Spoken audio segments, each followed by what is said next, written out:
there, Pumpers. Mrs. Frounfelker here. I miss you, and I hope you're having lots of time with your family. And I'm here today to read The Penguin That Hated the Cold. This used to be one of my favorite books as a kid, and now I've passed it on to my girls, and they enjoy it too, so I hope you do as well. Here we go. The Penguin That Hated the Cold. Once there was a penguin named Pablo. He lived on a block of ice, far away at the South Pole. The weather there was always cold. Penguins like the cold. Most penguins, that is. But not Pablo. Penguins like to dive and swim and catch fish in the icy water. But not Pablo.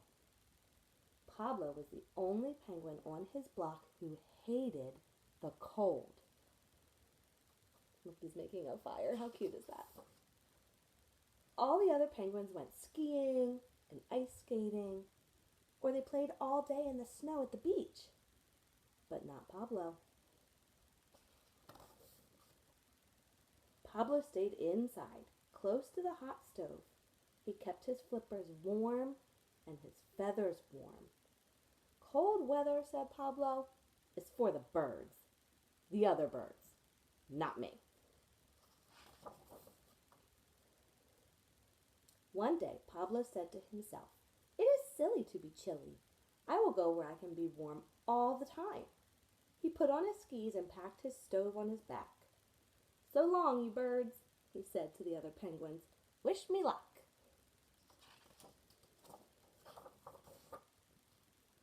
Uh-oh, something was wrong. The stove was pulling him backwards.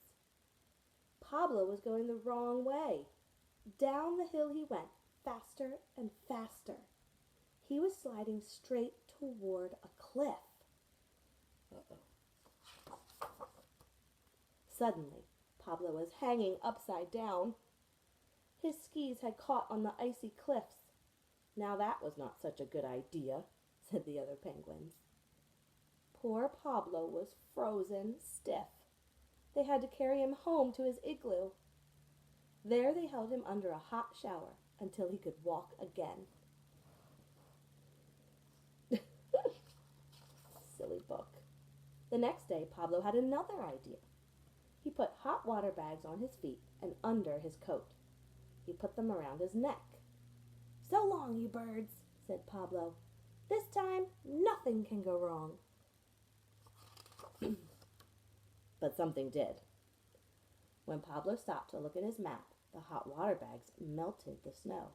They melted the ice.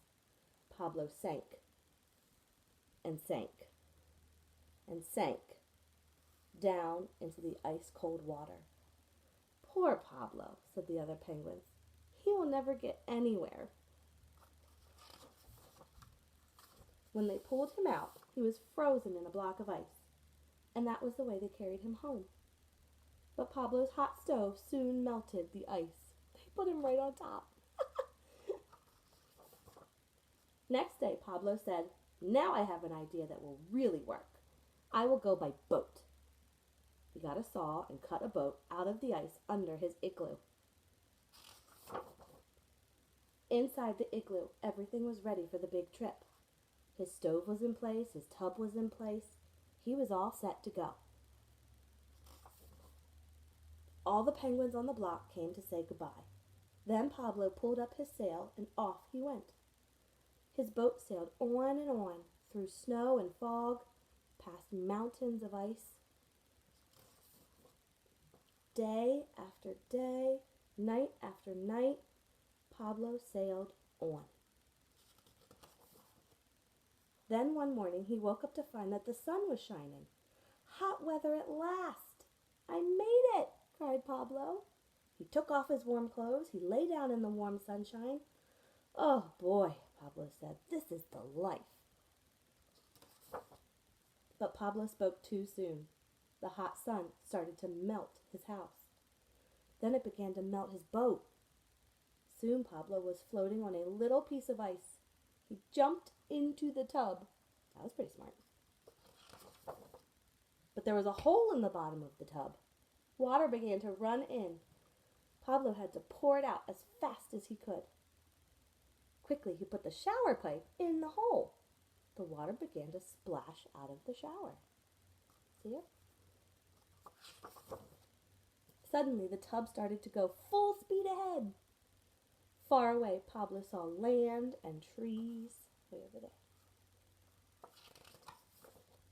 His boat sailed up onto the sandy beach. Pablo got out. He walked over to a banana tree and picked a nice yellow banana. "This looks like a good place to build my house," he said. He collected lots of branches and started building it. At last, Pablo had found the land of his dreams. No more cold for him. Look how fun and happy he looks. That looks like a nice place to live. The end. I hope you enjoyed this book. I love that it teaches you no matter what you want to do or what you hope for, as long as you work hard, you can do anything you believe in. I miss you, Red Pumpers. I hope you're spending time with family, reading, staying busy, helping your parents and your families as much as you can, and I can't wait to see you again soon. Take care.